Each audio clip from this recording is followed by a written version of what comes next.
Among the most alarming facts regarding the South African government, especially in the context of its decision to accuse Israel of genocide at the International Court of Justice, is the ANC's very close relationship with Hamas. Since the founding of its politburo in 1991, Hamas has developed its relations with South Africa while presenting its fight against Israel as a struggle against racism and apartheid. Moussa Abu Marzouk, the former head of Hamas Politburo, has stated that the organization's efforts to strengthen its relations with South Africa began in 1995, when it formed a special committee to build ties with South African diplomats in the Middle East. At the same time, organizations affiliated with Hamas were established in South Africa, such as the Al-Aqsa Foundation and the Middle East Studies Center. The U.S. Treasury designated the Al-Aqsa Foundation as a specially designated global terrorist entity in 2003, finding it to be a critical part of Hamas' transnational terrorist support infrastructure, and named South Africa as one of its branch offices. Beyond this, in 2014, 5 representatives of the Lebanon-based Al-Quds International Foundation traveled to South Africa to participate in programs across the country, despite also being sanctioned by the U.S. Treasury in 2012 for being controlled by and acting on behalf of Hamas. At the same time, the Treasury noted that Hamas leadership runs all of the foundation's affairs through Hamas members who serve on the Board of Trustees, the Board of Directors, and other administrative committees. All documents, plans, budgets, and projects of Al-Quds are drafted by Hamas officials. Several senior Hamas officials, including specially designed global terrorists Moussa Abu Marzouk and Usama Hamdan, served on Al-Quds' Board of Trustees. Representatives at an Al-Quds conference were told to consider themselves unofficial ambassadors for Hamas in their respective countries. Accuse also sent Hamas operative Abdul Aziz Umar to South Africa in 2012 to promote the release of Hamas prisoners. Despite their sanctioned status in the United States, the South African branches of the Al-Aqsa Foundation and the Al-Quds Foundation are able to operate in the country with impunity. Relations between the ANC and Hamas have grown stronger over time.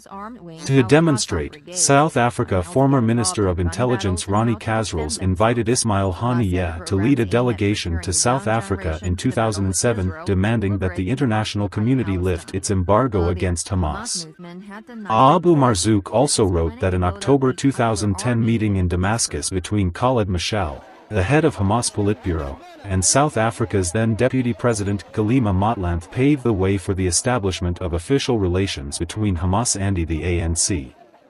This led to further developments in their political relationship, which included the signing of 2 memorandums of understanding in 2015 and in 2018. In October 2015, Hamas sent a delegation to South Africa, led by Khalid Mashal and Moussa Abu Marzouk, which met with senior officials from the ANC, including then-President Jacob Zuma, over the course of a 3-day visit.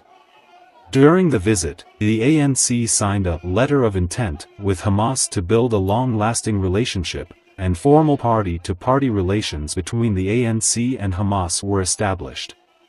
In light of the visit, ANC Secretary General Guy Mantashe said, "We are starting a relationship with Hamas. We are happy today we are together. We are formally formalizing our relationship. We will exchange delegations, we will share experiences and will talk to each other regularly." Abu Marzouk noted that the 2015 visit established a direct line of communications between the Hamas leadership and the ANC. At the meeting, South African leaders warmly welcomed members of Hamas Change and Reform BLO Bloc CPRB to South Africa, including veteran Hamas leader Mahmoud al-Zahar. The Memorandum of Understanding signed by al-Zahar and ANC Parliamentary Caucus member Jackson Thembu stressed the Palestinian historic right and stated that South Africa would attempt to sway global public opinion against the Israeli occupation and promote a boycott of Israel on various levels. The visit also included a private visit to the Robben Island prison cell of Nelson Mandela, where al-Zahar compared Hamas prisoners in Israeli jails to Mandela and said, "Allah willing, you will get out of your prisons and rule the country, just like Mandela got out of prison and ruled this country." On December 3 to 5, in 2023, Hamas delegation visited Cape Town in the framework of the 5th Global Convention of Solidarity with Palestine, where discussions were held with the ANC, in addition to meetings with local and national figures and representatives of civil society in Muslim communities.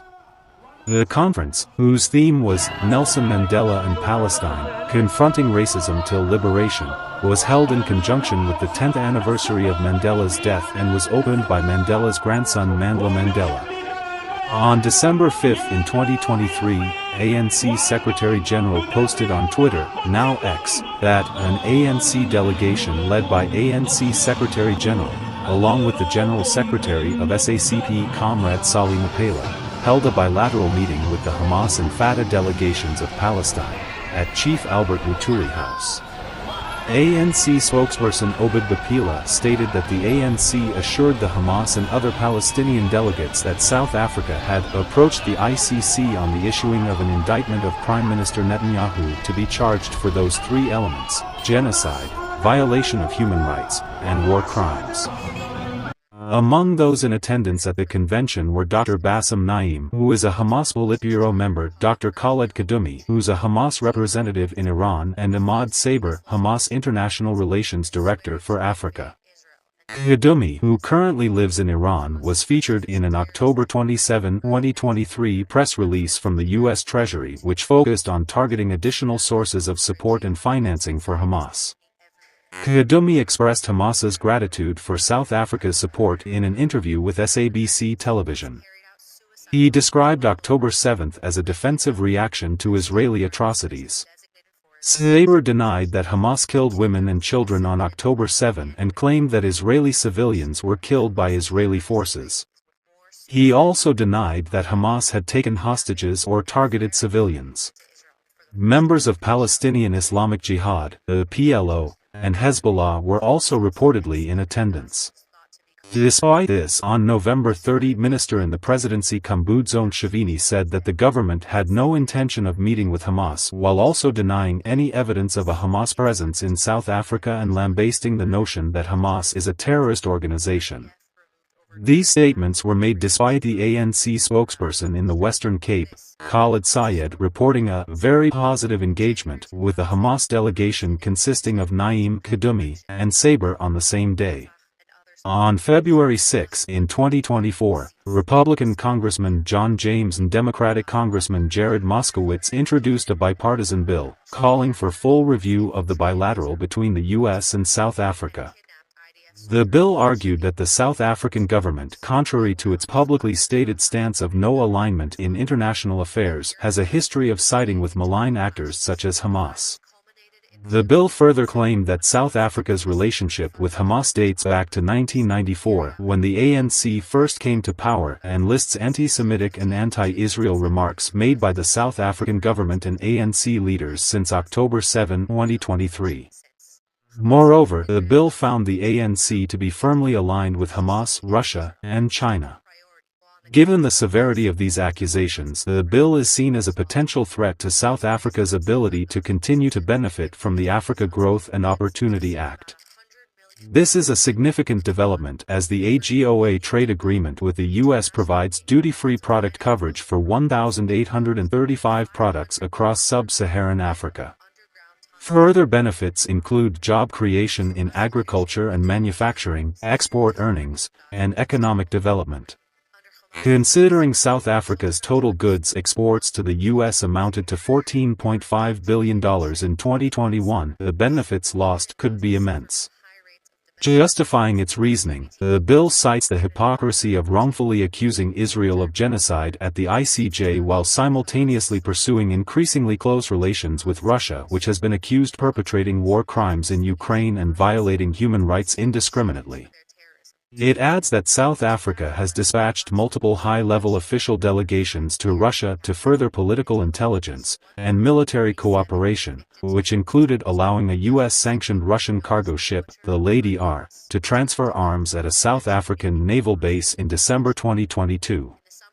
These concerns were similarly reflected in a 2023 Standard Bank analysis warning that Ramaphosa was at risk of losing investor confidence, following claims by U.S. Ambassador to South Africa Ruben Brigitte that Washington was confident that weapons and ammunition were loaded onto the sanctioned Lady R.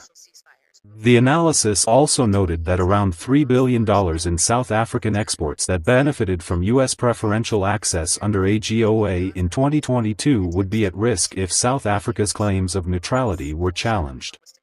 The bill additionally points to the ANC's ongoing inter-party cooperation with the Chinese Communist Party. This includes recruiting former U.S. and NATO fighter pilots to train Chinese People's Liberation Army pilots at the Test Flying Academy of South Africa and South Africa's participation in a political training school in Tanzania funded by the CCP. This is significant due to the gross human rights violations carried out by the Chinese government Uyghur Muslims in Xinjiang.